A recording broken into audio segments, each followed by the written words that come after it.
आज मैं आपको सिखाऊंगा रिएक्ट या नेक्स्ट.जेएस में एनिमेशंस कैसे की जाती हैं। तो एक बहुत ही कमाल का लाइब्रेरी है जिसका नाम है रिएक्ट स्प्रिंग। तो उसे इंस्टॉल कर लेना। ऐसे कमांड प्रॉम्प्ट में जाके अपने फोल्डर में जाके लिखना है आपने, ये रहा, ये लिखना है आपने। देखो मैं जूम इन कर देता हूँ। npm install react hyphen spring, ठीक है, ये लिख के एंटर प्रेस कर देना। मैंने ऑलरेडी इंस्टॉल किया हुआ है तो मैं दोबारा इंस्टॉल नहीं करूँगा, ठीक है। उसके बाद अपने प्रोजेक्ट को रन कर लेना। तो अभी आप देख सकते हो ये एक बेसिक कंपोनेंट है, एक्सपोर्ट डिफॉल्ट लगा हुआ है और हमने एक हेडिंग को यहाँ पर करा रहे हैं प्रिंट। बेसिकली मेरे चैनल का नाम है वेबर मोहित, ओके। तो हम यहाँ चलते हैं और देखिए हेडिंग दिख रही है, कुछ भी खास नहीं है, कुछ भी एनिमेशन नहीं है, कुछ भी नहीं है, ओके। ठीक है, अब इसमें एनिमेशंस डालने हैं, कैसे डालने हैं देखो। मैं जैसे जैसे कोड करूँगा तुमने भी ठीक वैसे वैसे ही करना है, ठीक है। ये थोड़ा सा मैंने सेंटर में लाने के लिए इसको खोल दिया और अब हम यहाँ चलते हैं। मैं ऊपर जाता हूँ, सबसे पहले मैं लिखता हूँ इंपोर्ट और हमें दो चीज़ों को इंपोर्ट करना होगा। पहला होगा यूज़ स्प्रिंग, ठीक है, यूज़ स्प्रिंग, और दूसरा होगा यहाँ पर एनिमेटेड, ठीक है। कहाँ से इंपोर्ट करना होगा आपको बताया था, हमने इंस्टॉल किया था रिएक्ट स्प्रिंग नाम से लाइब्रेरी। तो हम ये रहा रिएक्ट स्प्रिंग और इसमें से इन दो चीज़ों को हम यहाँ पर इंपोर्ट कर लेंगे। अब दोस्तों यहाँ पर आपने क्या करना है, एक कांस्टेंट बनाना है। सबसे पहले तो एक कॉन्स्ट आपने लिखना है और किसी भी नाम से बना सकते हैं, मैं मूव नाम से बना दे रहा हूँ। और इसके अंदर एक जेसन को असाइन करना है, इस तरीके से हम जेसन को असाइन करेंगे, ठीक है। जेसन प्रॉपर्टी हमने यहाँ पर डाल दिया। अब इस जेसन के अंदर हमें कुछ प्रॉपर्टीज़ मिलती हैं स्प्रिंग की तरफ से, जैसे कि हम टू लिखेंगे, ठीक है। तो जैसे कि मैं अगर टू लिखता हूँ यहाँ और मैं यहाँ लिख देता हूँ टू के अंदर हम ऐसा करते हैं, यहाँ पर एक जेसन डालेंगे और यहाँ हम लिखेंगे क्या लिख सकते हैं, हम लेफ़्ट लिख देते हैं। जैसे कि लेफ़्ट से तुम क्या करना, जीरो रहना, बेसिकली ये जीरो रहेगा लेफ़्ट साइड से। और उसके बाद हम फ्रॉम लिखेंगे। ये टू फ्रॉम आपको कुछ कुछ याद आ रहा होगा, हम CSS में भी करते थे। और यहाँ हमें कॉमा लगाना है क्योंकि हम जेसन में हैं। फ्रॉम में हम क्या कहेंगे, हम इसे कहेंगे कि तुम लेफ़्ट से जीरो हो, लेकिन अब अब तुम क्या हो जाओ, लेफ़्ट से 1000 पिक्सल खिसक जाओ, ठीक है, खिसक जाओ। अब हमने ऐसा कहा, लेकिन क्या ये हमारा कोड सही है?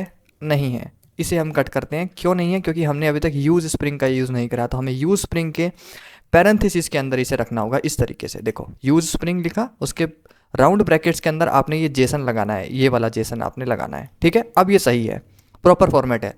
तो मैं इसे सेव करता हूँ और मैं यहाँ चलता हूँ और देखिए क्या कुछ हुआ, नहीं हुआ। वेबर मोहित एज इट इज़ आ रहा है, कोई एनिमेशन नहीं है, कुछ भी नहीं है। क्यों नहीं है? क्योंकि अब तक हमने इस मूव को कहीं भी यूज़ नहीं किया है, सिर्फ बताया है कि क्या होगा, लेकिन कहाँ होगा ये नहीं बताया है। तो देखो जिस भी एलिमेंट के अंदर तुम्हें एनिमेशन देना हो ना, तो तुम्हें उसके अंदर एनिमेटेड, ये जो हमने इंपोर्ट किया था यूज़ स्प्रिंग के बाद एनिमेटेड, इसका यूज़ करेंगे। तो मुझे H1 में देना है, तो देखो H1 की ठीक पहले मैं यहाँ लिखूँगा एनिमेटेड और मैं डॉट लगा दूंगा। देख सकते हो ओपनिंग, सॉरी थोड़ा स्पेलिंग में मिस्टेक हो गया, ठीक कर देते हैं, एनिमेटेड। ध्यान से देखो, ओपनिंग और क्लोजिंग टैग की दोनों के अंदर लगेगा एनिमेटेड, ठीक है। जिस भी टैग को तुम्हें एनिमेट करना हो, एनिमेशन देना हो, सिर्फ H1 नहीं, पैराग्राफ नहीं, जो मर्जी टैग हो तुम्हारा मन का, उसको अगर एनिमेशन देना चाहते हो तुम यूज स्प्रिंग के थ्रू, तो उसके पहले तुम्हें एनिमेटेड लगाना होगा, डॉट करके फिर उस टैग का नाम आएगा। ये रूल है, ठीक है, मुझे नहीं पता, इसका रूल है, तो हमें इसे फॉलो करना होगा। अब अगर तुम यहाँ जाओ और तुम देखो तो अभी भी कुछ नहीं हुआ। क्यों नहीं हुआ बताता हूँ मैं तुम्हें उसका रीज़न। तो सबसे पहले तुम्हें इसके अंदर एक क्लास नेम देना होगा। क्लास नेम तुम जानते हो, बेसिकली हम यहाँ क्लास लगाने की बात कर रहे हैं। और मैंने अपने प्रोजेक्ट में टेलविंड को सेटअप किया हुआ है, तो इसीलिए ज़्यादा हैरान मत होना। मैं यहाँ पर एब्सोल्यूट लिखूँगा और मैंने एब्सोल्यूट लिया इसको क्लास। और अब यहाँ पर हमें स्टाइल देना है। अब स्टाइल आप लोग जानते हो कि स्टाइल हम प्रॉपर्टी तब देते हैं जब हमें CSS अप्लाई करना हो।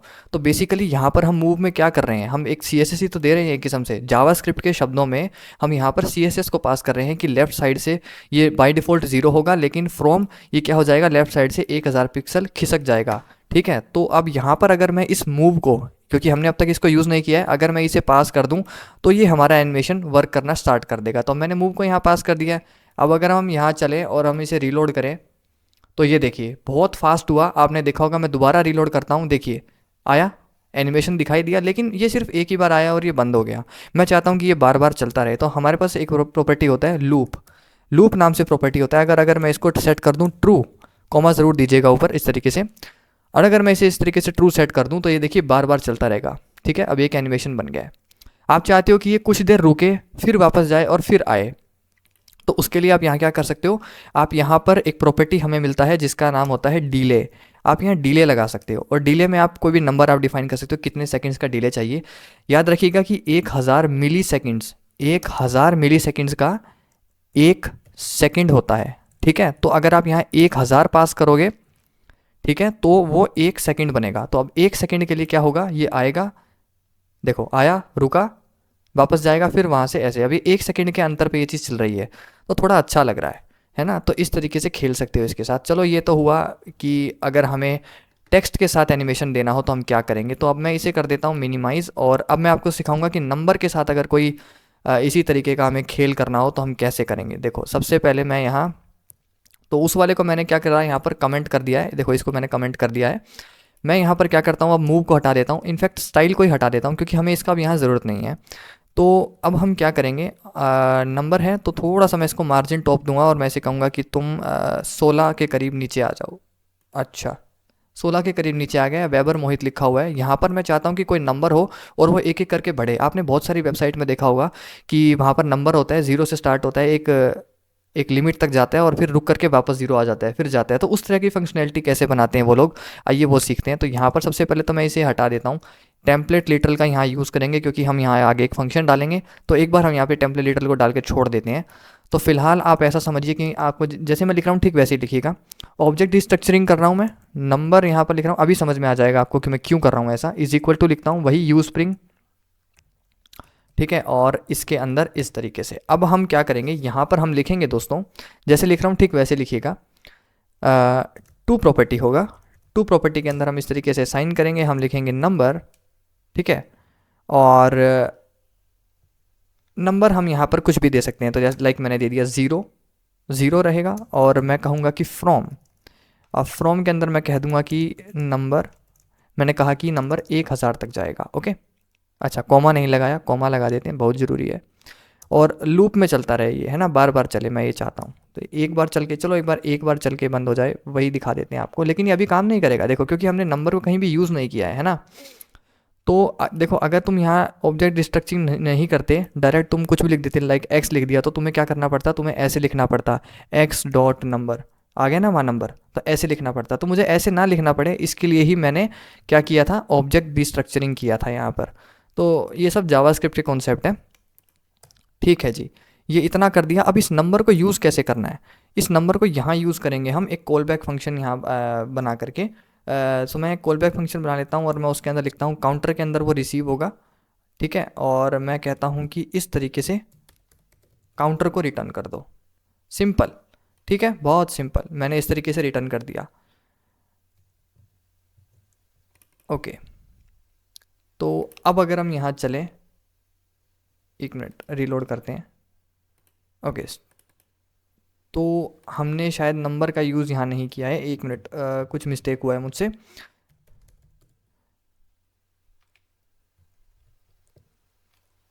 नंबर डॉट टू हमें लिखना होगा, नंबर डॉट टू हम यहाँ लिखते हैं और इसके अंदर हम बनाते हैं एक फंक्शन इस तरीके से। थोड़ा मिस्टेक हो गया था मुझसे, और काउंटर, हाँ, इस तरीके से हम यहाँ इसे बनाएंगे, ठीक है। तो इस तरीके से इसे लिखा जाएगा। और अगर अब हम यहाँ चलें तो देखो 0, लेकिन ये बंद हो गया क्योंकि हमने लूप नहीं दिया ना, वो एक बार चल के बंद हो गया। अब अगर मैं यहाँ लिख देता हूँ लूप और मैं इसको ट्रू कर देता हूँ, थोड़ा आइडेंटिशन फॉलो कर लेते हैं, ठीक है। इस तरीके से मैंने लूप लगा दिया तो तुम देखो वो बार बार चलता रहेगा। देखो बहुत फास्ट हो रहा है, आपको पता भी नहीं चल रहा। 0 से स्टार्ट होकर ये 1000 तक जा रहा है और वापस फिर से 0 से 1000। और यहाँ देख सकते हो कि डेसिमल में नंबर मिल रहे हैं हमें बाद में। तो अगर डेसिमल में नंबर मिल रहे हैं तो उसको रोकने के लिए आपको मैं एक तरीका बताता हूँ। आज एक नया ऑपरेटर आप सीखोगे, डबल टिल्ड अगर आप लगा दोगे तो ये वही काम करेगा जो मैट डॉट फ्लोर करता है। अब देखो आपको एब्सोल्यूट वैल्यू मिलेगी, लेकिन वो बहुत फास्ट चल रहा है, आपको समझ भी नहीं आ रहा होगा कि क्या क्या चल रहा है। तो उसके लिए आपको यहाँ पर क्या करना है, एक प्रॉपर्टी मिलती है कॉन्फिग, इसे आप यहाँ लिखेंगे। कॉन्फिग आपको मिलता है और उसने शायद कॉन्फिग को कहीं से इंपोर्ट कर दिया है, ये मुझे बड़ी घटिया बात लगती है इसकी, ठीक है, ओके। सो हाँ, कोमा। और अब हम इस कॉन्फिग के अंदर हम दे सकते हैं ड्यूरेशन। अगर मैं यहाँ ड्यूरेशन को पास करूँ इस तरीके से, ड्यूरेशन, और ड्यूरेशन का वैल्यू अगर हम दे देते हैं, वही मिली सेकेंड वाला फंडा है कि अगर 1000 मिली सेकेंड दिया तो 1 सेकेंड। तो अब उसके अंदर आप देखो वो 1 सेकेंड के डिफरेंस पर है, बहुत धीरे हो गए हैं नंबर, और ज़्यादा धीरे करने हैं तो मिली सेकेंड्स को बढ़ाकर अब लाइक हमें मिलेगा 5000 मिली सेकेंड, यानी कि 5 सेकेंड यहाँ पर डाल देते हैं। तो देखो अब वो 5 सेकेंड के हिसाब से चल रहा है और धीरे हो गया है, देखो धीरे धीरे बढ़ रहा है, धीरे धीरे घट रहा है। तो देखा, अब ये उल्टा चल रहा है, तो इसका मतलब हमें नंबर यहाँ पर ठीक करना होगा हमारा। तो हमने कहा कि 1000 से शुरू हो और फिर 0 तक जाए। अब देखो, अब तुम जैसा चाहते हो वैसा होगा। देखो 0 से बढ़ेगा, 1000 तक जाएगा, गया और फिर स्टार्ट हो गया। तो इस तरीके से है। तो इस तरीके से तुम देखो एनिमेशंस दे सकते हो। और भी काफ़ी सारी चीज़ें हैं। ये देखो, ये वेबर मोहित है, इस तरीके से आ रहा है। मैं चाहता हूँ कि साथ के साथ इसका कलर भी एनिमेट करे। तो कलर एनिमेशन के लिए तुम यहाँ जो लेफ्ट दिया ना, इसके नीचे तुम कलर प्रॉपर्टी सेट करो और इसका कलर दे सकते हो तुम कुछ भी। लाइक मैंने यहाँ रेड दे दिया, ठीक है। अब इसी प्रॉपर्टी को हम कॉपी पेस्ट कर देंगे और यहाँ हम कुछ और कलर दे देंगे। लाइक मैंने ग्रीन दे दिया, okay and okay, this is it.